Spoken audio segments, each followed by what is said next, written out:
Hi, ഞാൻ ഉണ്ണികൃഷ്ണൻ.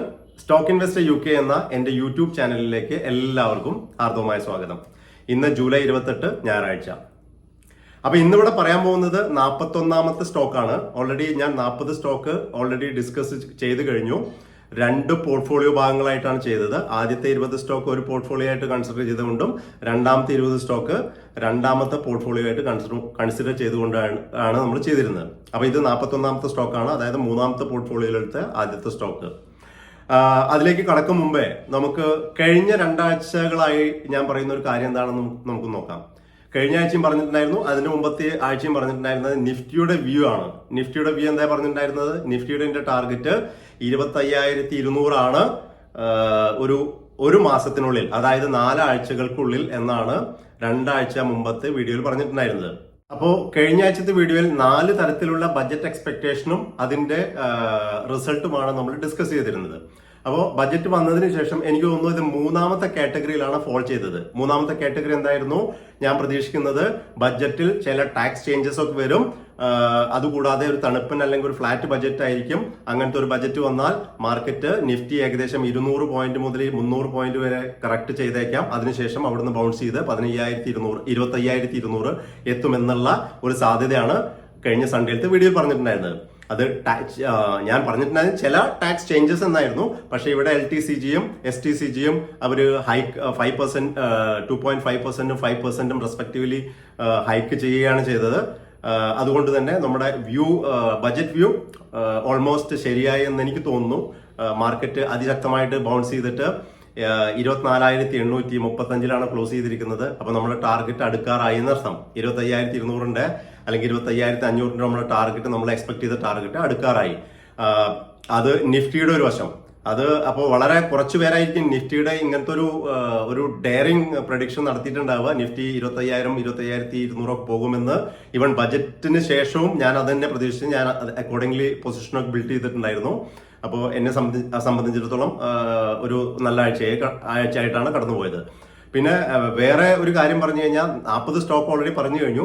അതിൽ 39 പോസിറ്റീവിലാണ്. അപ്പോൾ അതൊരു അച്ചീവ്മെന്റ് അല്ലേ സുഹൃത്തുക്കളെ? 39 പോസിറ്റീവിലാണ്. ഒരൊറ്റ സ്റ്റോക്കാണ് നെഗറ്റീവിലുള്ളത്. അതാണ് ഇക്വിറ്റാസ് സ്മോൾ ഫൈനാൻസ് ബാങ്ക്.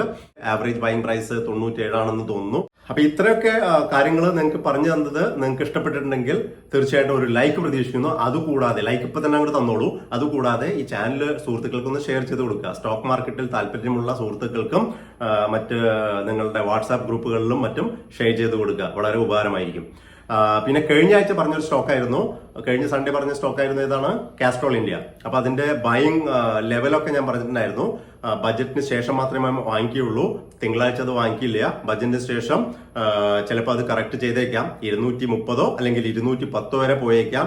ഏറ്റവും വേഴ്സ്റ്റ് കേസ് സെനാറിയയിൽ 210 വരെ പോയേക്കാം. പക്ഷെ ആ സ്റ്റോക്ക് 230 വരെ പോയി.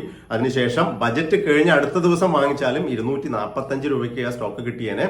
അതിനുശേഷം ആ സ്റ്റോക്ക് 278 വരെ പോവുകയുണ്ടായി. 266 ക്ലോസ് ചെയ്തിരിക്കുന്നത്. ആ സ്റ്റോക്ക് നല്ല രീതിയിൽ പെർഫോം ചെയ്തുകൊണ്ടിരിക്കുന്നു. Castrol it is A good stock. പിന്നെ മറ്റ് ചില സ്റ്റോക്കുകൾ നല്ല രീതിയിൽ പെർഫോം ചെയ്ത സ്റ്റോക്കുകളാണ്. ഗ്രാവിറ്റ ഇന്ത്യ 1,733 രൂപ വരെ പോവുകയുണ്ടായി. കല്യാൺ ജുവല്ലേഴ്സ്, ഈ അടുത്ത് പറഞ്ഞ 1.5 മാസം മുമ്പ് പറഞ്ഞ കല്യാൺ ജുവല്ലേഴ്സ്, വെറും 400 പറഞ്ഞ കല്യാൺ ജുവല്ലേഴ്സ് 633 രൂപ വരെ പോവുകയുണ്ടായി. മോർ ദാൻ 50% സ്പൈക്കാണ്, അപ്മൂവാണ് സ്റ്റോക്ക് തന്നത്. അതുകൂടാതെ മാക്സൻ ഫാമ നല്ല രീതിയിൽ പെർഫോം ചെയ്തു. അത് വീണ്ടും 147 രൂപയ്ക്ക് പറഞ്ഞ സ്റ്റോക്ക് 212 രൂപ വരെ പോവുകയുണ്ടായി. അപ്പൊ ഇത്തരത്തിലുള്ള സ്റ്റോക്കുകളൊക്കെ നല്ല രീതിയിൽ പെർഫോം ചെയ്തുകൊണ്ടിരിക്കുന്നു. പിന്നെ 40 സ്റ്റോക്കുകൾ 4 സ്റ്റോക്ക് ഡബിളുമായി. അപ്പോൾ ലൈക്ക് മറക്കണ്ട സുഹൃത്തുക്കളെ. നമ്മളിവിടെ ഇന്ന് ഡിസ്കസ് ചെയ്യാൻ പോകുന്ന സ്റ്റോക്ക് അപാരൊരു തൊലിക്കട്ടിയുള്ള സ്റ്റോക്കാണ്. ഓക്കെ, ജസ്റ്റ് അങ്ങനെ ഒരു തമ്പനിയിൽ ഇട്ടു എന്നുള്ളൂ. തൊലിക്കട്ടി എന്നതുകൊണ്ട് ഇതൊരു തുകൽ സ്റ്റോക്ക്, അതായത് ഒരു ആർട്ടിഫിഷ്യൽ ലെതർ സ്റ്റോക്കാണ്. അപ്പൊ അങ്ങനെ ഒരു കമ്പനിയിൽ ഒരു ഫണ്ണിയായിട്ട് കൊടുത്തു എന്ന് മാത്രം. ഈ കമ്പനിയുടെ പേരാണ് Mayur Uniquoters limited. Mayur Uniquoters limited India based ആയിട്ടുള്ള ഒരു ആർട്ടിഫിഷ്യൽ ലെതറും കോട്ടഡ് ടെക്സ്റ്റൈൽ ഫാബ്രിക്സും PU കോട്ടിംഗ്സും മറ്റും നിർമ്മിക്കുന്ന ഒരു കമ്പനിയാണ്. ഈ പ്രൊഡക്ട്സിന്റെ major applications footwear, automobile, furnishing, leather garments എന്നീ മേഖലകളിലാണ്. ഇവർക്ക് ഒരുപാട് റെപ്യൂട്ടഡ് ക്ലയൻസ് ഉണ്ട്. Maruti, Tata Motors, Mahindra and Mahindra, MG Motors, Bata, Relaxo, Paragon, VK, Baggit, Mercedes Benz, Ford, BMW, Chrysler എന്നീ കമ്പനികളൊക്കെ ഇവരുടെ ക്ലയൻസ് ആണ്. സെയിൽസിന്റെ 74% ഡൊമസ്റ്റിക് ബിസിനസ്സിൽ നിന്നും 26% എക്സ്പോർട്ടിൽ നിന്നുമാണ് ലഭിക്കുന്നത്. ഒരുപാട് അൺഓർഗനൈസ്ഡ് ആയിട്ടുള്ള പ്ലേയേഴ്സ് ഉള്ള ഒരു രംഗത്ത് മയൂർ ഒരു ലീഡേഴ്സ് ആണ്. ഫോർവേഡ് ആൻഡ് ബാക്ക്വേർഡ് ഇന്റഗ്രേഷന് ഊന്നൽ നൽകുന്ന ഈ കമ്പനിക്ക് നല്ല ഗ്രോത്ത് പൊട്ടൻഷ്യലാണ് ഞാൻ കാണുന്നത്. ഈ സ്റ്റോക്ക് ഫ്രൈഡേ ക്ലോസ് ചെയ്തിരിക്കുന്നത് 638 ഇത് ഞാൻ വാങ്ങിക്കാനുള്ള പ്രധാനപ്പെട്ട ചില കാരണങ്ങളൊക്കെ പറയാം. ആദ്യത്തെ കാരണമാണ് ഫണ്ടമെന്റലി നല്ല ക്വാളിറ്റി സ്റ്റോക്കാണ്. പിന്നെ വാല്യുവേഷൻ വളരെ കംഫർട്ടബിൾ ലെവലിലാണ്, ഓവർ വാല്യുവേഷൻ ഒന്നും ആയിട്ടില്ല, റീസണബിൾ ലെവലിലാണ്. സ്റ്റോക്ക് കഴിഞ്ഞ 2 വർഷങ്ങളായിട്ട് കൺസോളിഡേറ്റ് ചെയ്തിട്ടുകൊണ്ടിരിക്കുകയാണ്. ഒരുപാട് മുകളിലേക്കൊന്നും മൂവ് ചെയ്തിട്ടില്ല. 400-നും 600-നും ഇടയ്ക്കാണ് സ്റ്റോക്ക് ട്രേഡ് ചെയ്തുകൊണ്ടിരുന്നത് 1-2 കൊല്ലങ്ങളായിട്ട്. ഇവരുടെ ക്ലയൻസ് എല്ലാം ഗ്രോത്ത് സെക്ടറിൽ നിന്നാണ്. അതായത് ഓട്ടോമൊബൈൽ സെക്ടറാണ് ഇവരുടെ ഒരു ക്ലയന്റ് ഉള്ളത്. രണ്ടാമത്തെ ക്ലയൻസ് ഫുട്വെയറിൽ, പിന്നെ ടെക്സ്റ്റൈൽസ്. ഈ സെക്ടറൊക്കെ നല്ല ഗ്രോത്ത് ഓറിയന്റഡ് സെക്ടറിൽ നിന്നാണ് ഇവരുടെ പ്രൊഡക്റ്റ് പോകുന്നത്, ഗ്രോത്ത് ഓറിയന്റഡ് സെക്ടറിലേക്കാണ്. പിന്നെ ടെക്നിക്കലി സ്ട്രോങ് ആയിട്ടുള്ള ഒരു പൊസിഷനിലാണ്, ഒരു റെഡി ഫോർ ബ്രേക്ക് ഔട്ട് ആയിട്ടുള്ള നിലയിലാണ് സ്റ്റോക്ക് ഇപ്പൊ നിൽക്കുന്നത്.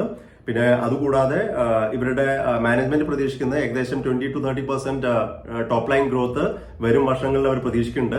മാർജിൻ നല്ല രീതിയിൽ ഇംപ്രൂവ് ചെയ്യുമെന്നാണ് കമ്പനി കരുതുന്നത്. അപ്പൊ ഈ ഒക്കെ കാരണത്താലാണ് ഈ സ്റ്റോക്കിൽ ഞാൻ ഇൻവെസ്റ്റ് ചെയ്യുന്നത്. സുഹൃത്തുക്കളെ, ഞാൻ ഒരു കാര്യം പ്രത്യേകം ഓർമ്മപ്പെടുത്തുന്നു.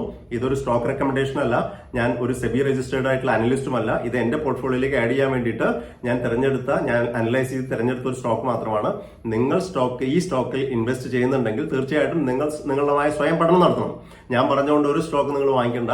നിങ്ങൾ സ്വയം പഠിച്ച് നിങ്ങൾക്ക് ഇഷ്ടപ്പെട്ടാൽ മാത്രം സ്റ്റോക്ക് വാങ്ങിക്കുക. അതൊരു ക്വാളിഫൈഡ് അഡ്വൈസറെ കിട്ടുകയാണെങ്കിൽ അവരായിട്ട് കൺസൾട്ട് ചെയ്തതിനു ശേഷം മാത്രം സ്റ്റോക്കിൽ ഇൻവെസ്റ്റ് ചെയ്യുക. ഇനി നമുക്ക് ഈ സ്റ്റോക്കിന്റെ സെയിൽസ് ഫിഗർ ഒക്കെ നോക്കാം.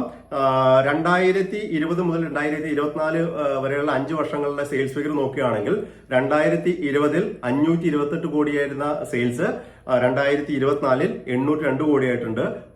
നെറ്റ് പ്രോഫിറ്റ് 79 കോടിയിൽ നിന്ന് 122 കോടിയായിട്ടുണ്ട്. EPS 17.6 നിന്ന് 27.8 ആയിട്ടുണ്ട്. ROE 13.81 നിന്ന് 14.12. ഒരു സ്റ്റഡി ആയിട്ടാണ് പോണത്. കാര്യമായിട്ട് ROE ഇംപ്രൂവ്മെന്റ് ഇല്ല. ഡെറ്റ് ആണെങ്കിൽ ഓൾമോസ്റ്റ് ഡെറ്റ് ഫ്രീ കമ്പനിയാണ്. ഷെയർ ഹോൾഡിംഗ് പാറ്റേൺ നോക്കിക്കഴിഞ്ഞാൽ promoter 58.52% promoter holding, FIAs 3.28%, DIS 3.97%, പബ്ലിക്കിന്റെ അടുത്ത് 34.24% പബ്ലിക് ഹോൾഡിംഗ് ഉള്ളത്. Market capitalisation 2812 crore, face value 5 ആണ്.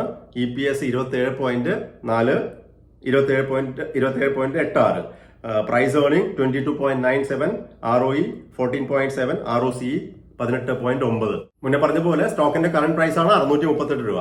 ഈ സ്റ്റോക്ക് 638 ഞാൻ കുറച്ച് ക്വാണ്ടിറ്റി വാങ്ങിച്ചിട്ടുണ്ട്. ഇനി അങ്ങോട്ടും കുറച്ചുകൂടി ക്വാണ്ടിറ്റി വാങ്ങിക്കണമെന്നുണ്ട്. ഒരു 550-600 ലെവലിലൊക്കെ എത്തിക്കഴിഞ്ഞാൽ കൂടുതൽ ക്വാണ്ടിറ്റി ആഡ് ചെയ്തിട്ട് ഒരു മീഡിയം ടു ലോങ് ടേമിന് ഹോൾഡ് ചെയ്യാനാണ് ഉദ്ദേശിക്കുന്നത്. എപ്പോഴും പറയുന്ന പോലെ ഞാൻ പകുതി ക്വാണ്ടിറ്റിയിൽ പ്രോഫിറ്റ് ബുക്ക് ചെയ്യാറുണ്ട്. അത് 10-15% റിട്ടേൺ തന്നു കഴിഞ്ഞാൽ പകുതി ക്വാണ്ടിറ്റി എക്സിറ്റ് ചെയ്യും. ബാക്കി കുറച്ച് ക്വാണ്ടിറ്റി ലോങ് ടേമിന് വേണ്ടി ഹോൾഡ് ചെയ്തു വെക്കുകയാണ് പതിവ്. അപ്പോൾ ഇന്നത്തേക്ക് ഇത്ര മാത്രം. വീഡിയോ ഇഷ്ടപ്പെട്ടാൽ ലൈക്ക് ചെയ്യുക, കമന്റ് ചെയ്യുക, സുഹൃത്തുക്കൾക്ക് ഷെയർ ചെയ്ത് കൊടുക്കുക. ആദ്യമായിട്ടാണ് നിങ്ങൾ എന്റെ ചാനൽ കാണുന്നതെങ്കിൽ സബ്സ്ക്രൈബ് ചെയ്ത് സപ്പോർട്ട് ചെയ്യുക. താങ്ക്